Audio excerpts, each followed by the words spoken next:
If you have a resolution to give charitably in the new year, consider joining Fighter Club. For as little as $10 a month, you can take an active role in helping others recognize how porn can impact them, their relationships, and their communities.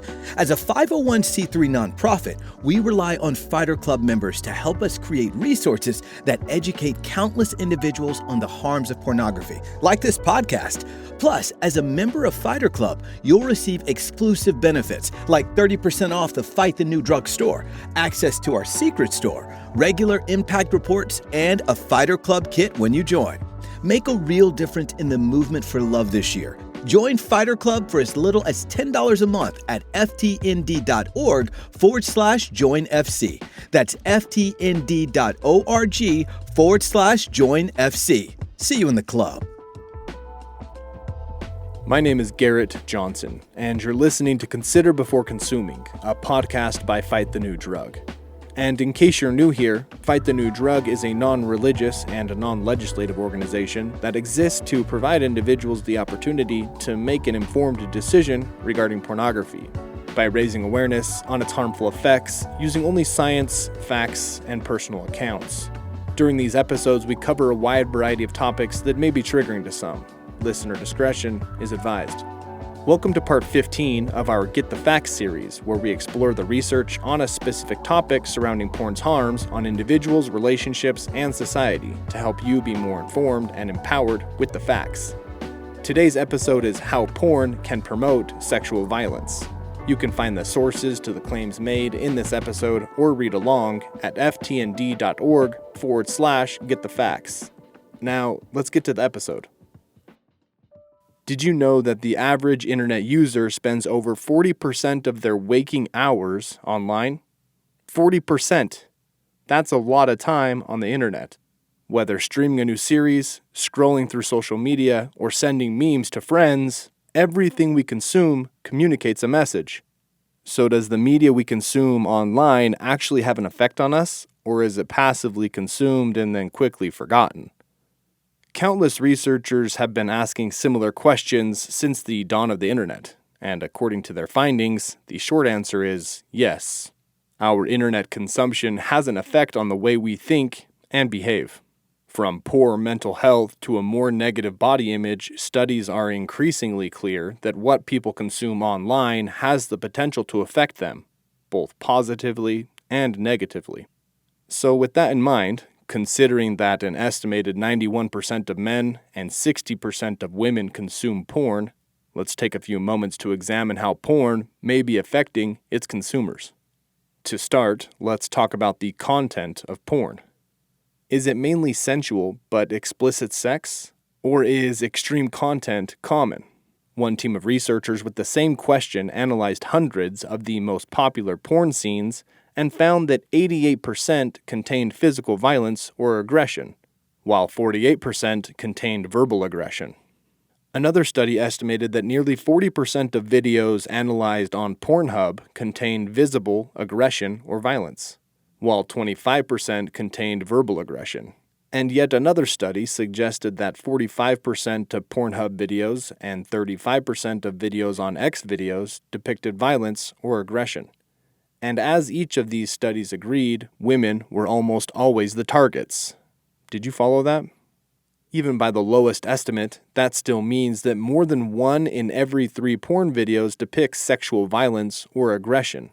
In fact, according to a study that analyzed porn titles alone, 1 out of every 8 titles suggested to first-time users on porn sites described acts of sexual violence. While some studies have examined violence in porn by analyzing the content of porn videos, others have estimated the prevalence of violence in porn by asking porn consumers how frequently they see certain types of behaviors depicted in the porn they watch. For example, a recent Australian study found that 70% of young people reported frequently seeing men as dominant. 34% frequently see women being called names or slurs, and 11% reported frequently seeing violence or aggression toward a woman that was non-consensual. Another 13% of young people reported seeing aggressive, non-consensual sex occasionally when they watch porn.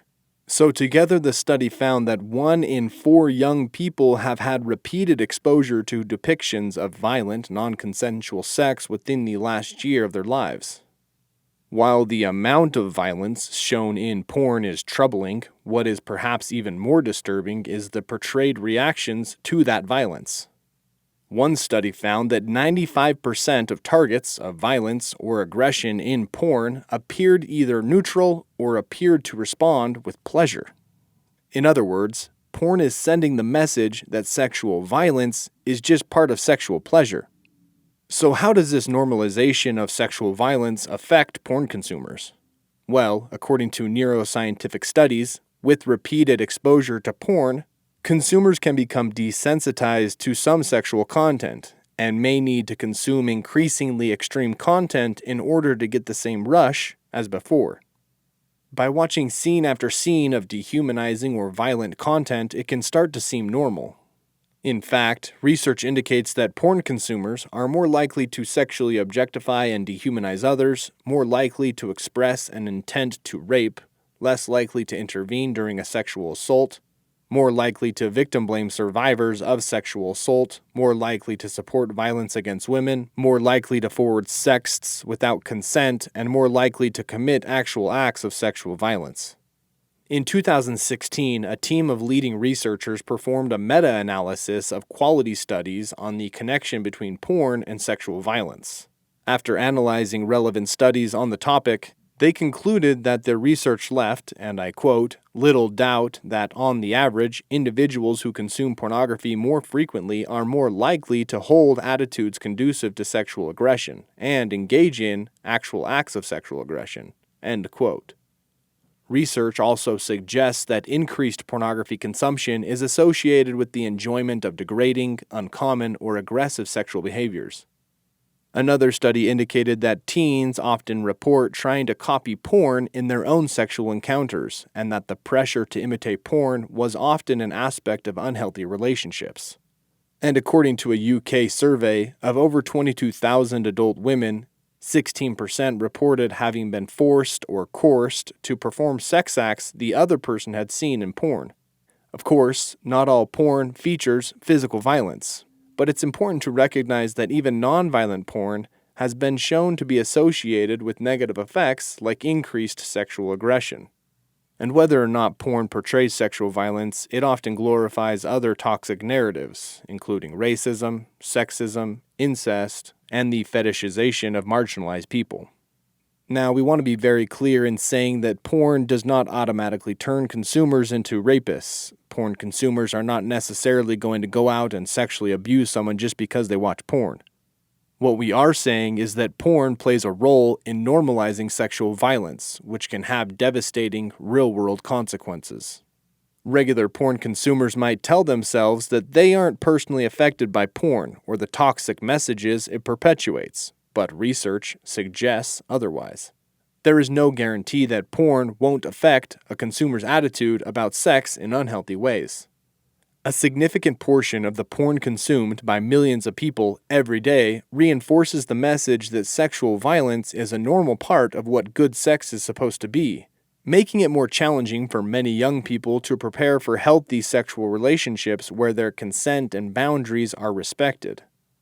As a society, it's important that we start to recognize the role that porn plays in normalizing sexual violence. Saying no to porn and its problematic narratives helps to build a healthier world. For those listening who feel they are struggling with pornography, you're not alone. Check out Fortify, a science-based recovery platform dedicated to helping you find lasting freedom from pornography. Fortify now offers a free experience for both teens and adults. Connect with others, learn about your unwanted porn habit, and track your recovery journey. There is hope.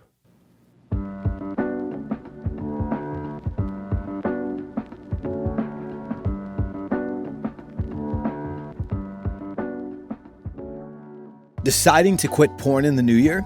Get help from our friends at Fortify. Meet Fortify, an online recovery program that has helped tens of thousands of individuals around the world stop their porn habit in its tracks. Fortify's free, science-based recovery platform is dedicated to helping you find lasting freedom from pornography. You can connect with others, learn how to better understand your compulsive behavior, and track your recovery journey. Make this the year you quit porn for good. Join Fortify for free today at ftnd.org/Fortify. That's ftnd.org/Fortify. You're not alone. Recovery is possible. Quit porn for good with Fortify. Buy the New Drug is an affiliate of Fortify and may receive financial support from purchases made using affiliate links. Thanks for joining us on this episode of Consider Before Consuming. Consider Before Consuming is brought to you by Fight the New Drug.